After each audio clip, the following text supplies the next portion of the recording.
Today I'm going to talk about the importance of integrating multimedia and hypermedia into the EFL and ESL classroom.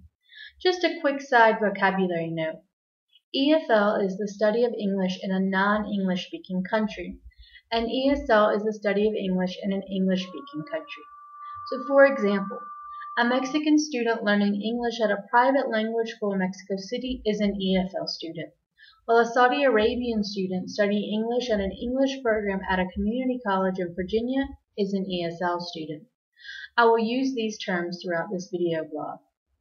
I think that ESL and EFL teachers have always been on the hunt for ways to connect the material of their classroom to the outside world, be it through field trips to the grocery store in an ESL setting, or using a map from the New York City subway system in an activity on directions. This drive for connection to the English-speaking community comes from the fact that ESL and EFL teachers are teaching people to communicate, which cannot be done in a bubble. Multimedia and hypermedia make connecting to the English-speaking community much easier, even for the most remote classroom. According to Chapter 6 of Integrating Technology into Teaching by Robler and Doering, the current and future impacts of hypermedia on education include increased motivation, flexible learning modes, development of creative and critical thinking skills, and improved writing and process skills. In this video blog post, I'm going to talk about the importance of integrating hypermedia in ESL and EFL classrooms through the lens of these four areas. Motivation. One way that the integration of hypermedia can have an impact on students' motivation is by connecting them to the English-speaking community and by showing them the widespread nature of English as an international language. For EFL students, it could be difficult to stay motivated because there is no immediate need to use the language. They can speak English to their fellow classmates, but often this communication feels artificial because the two students share a native language. The use of tools like YouTube can help to expose students to issues in the English-speaking world that interest them.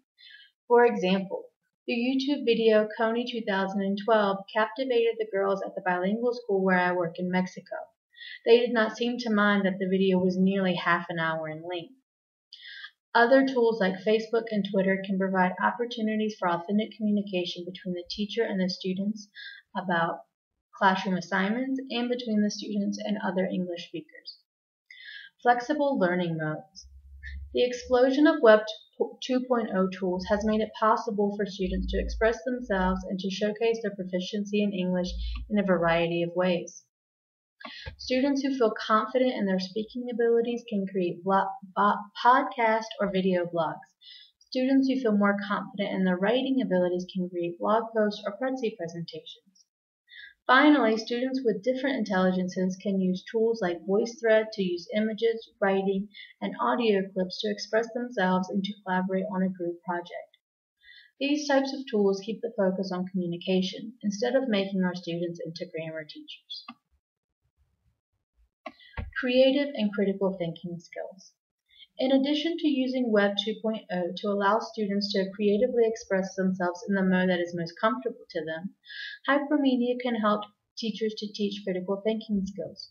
With the majority of the information on the internet available only in English, there are unlimited pages of news and information available to show students the importance of looking at all sides of a story. Showing students a variety of perspectives on the same topic teaches them to be critical thinkers and to demand evidence of claims. While this was certainly possible before the internet and the invention of hypermedia, it is easier now to find multiple sources of information on a certain topic, and it is cheaper to provide those sources of information to students, especially for students outside of English-speaking countries. Improved writing and process skills. The impact on writing and process skills when hypermedia is integrated into ESL and EFL classes starts with interactive tools to help students break down the writing process. Tools like the 5-paragraph essay interactive from readwritethink.org force students to break down their essay into a thesis in 3 body paragraphs.